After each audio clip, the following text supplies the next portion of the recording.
Hello guys, welcome back to my channel. आज हम करेंगे डायरेक्ट टैक्स।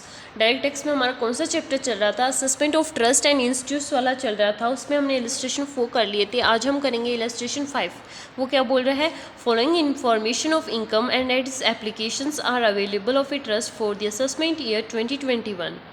क्या क्या दे रखा है उसके पास, क्या क्या तो इनकम है और क्या क्या उसने स्पेंड कर दिया। एप्लीकेशन मतलब क्या स्पेंड कर दिया। हाउस प्रॉपर्टी से है, चैरिटेबल पर्पस के लिए थी 15 लाख से, और उसमें से 10 लाख स्पेंड कर दिया।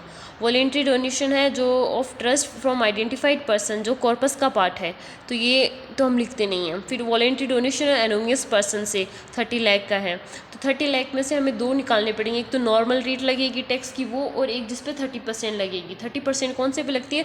115 BBC इस सेक्शन के अंडर लगती है 30%।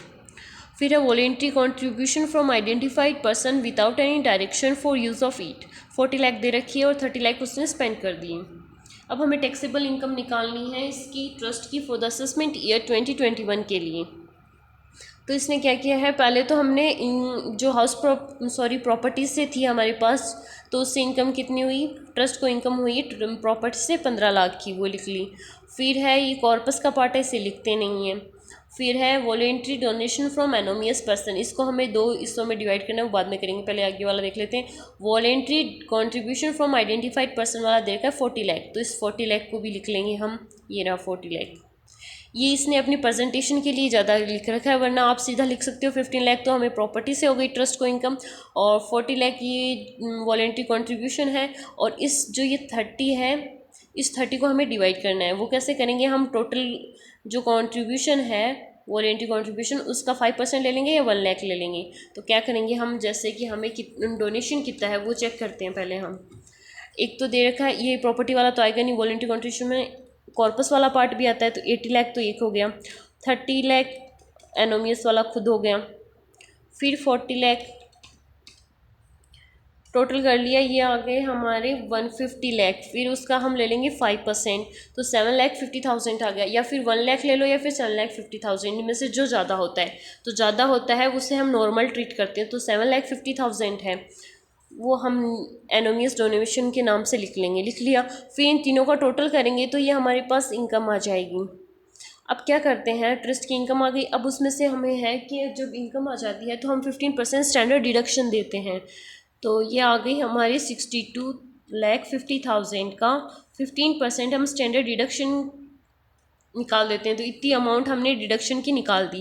फिर इसने स्पेंड कितना कर दिया? इसने स्पेंड कर दिया, एक तो 10,000 स्पेंड कर दिए, एक 30,000 स्पेंड कर दिए, तो फिर पूरे कितने हो गए? 40 लाख हो गई। तो ये 40 लाख इसने लेस कर दिए, इसने एक साथ ही कर दिए। वैसे अलग अलग भी कर सकते हो, कोई दिक्कत नहीं है। तो ये हमारी जो इनकम थी उसमें से हमने ये दो, एक तो निकाल दी 15% स्टैंडर्ड डिडक्शन, और एक निकाल दी हमने जो स्पेंड किए। तो हमारे पास ये आ गई जिस पे नॉर्मल रेट से टैक्स लगेगा, वो इनकम आ गई। अब इस जो बची थी वो एनोमियस वाले में से कितनी बची थी? 30 लाख है। 30 लाख में से 7,25,000 लेस करेंगे तो हमारे पास बचेगी 22,50,000। 30 लाख था, उसमें 7,50,000 निकाल देंगे तो हमारे पास बचेगा 22,50,000। तो इस पे 30% लगेगा, लेकिन इसमें इसने टोटल टैक्सेबल इनकम पूछी है हमसे। तो हम क्या करेंगे, जो नॉर्मल रेट वाली है, मतलब ये इनकम ही है, अभी टैक्स तो निकाला नहीं है, ये नॉर्मल वाली है, और जो एनोमियस वाली इनकम है ये एनोमियस वाली है, इन दोनों को जोड़ देंगे तो हमारी टोटल टैक्सेबल इनकम आ जाएगी। लेकिन जब हम टैक्स निकालेंगे तो हम करेंगे कि जो ये 13,12,500 है, इस पर तो नॉर्मल रेट से जैसे स्लैब रेट होती है वैसे लगाएंगे, और जो ये 22,50,000 है इस पर हम लगाएंगे डायरेक्ट 30%। हो गया। ये दोनों मिलके ही तो हमारी टोटल टैक्सेबल इनकम बनेगी।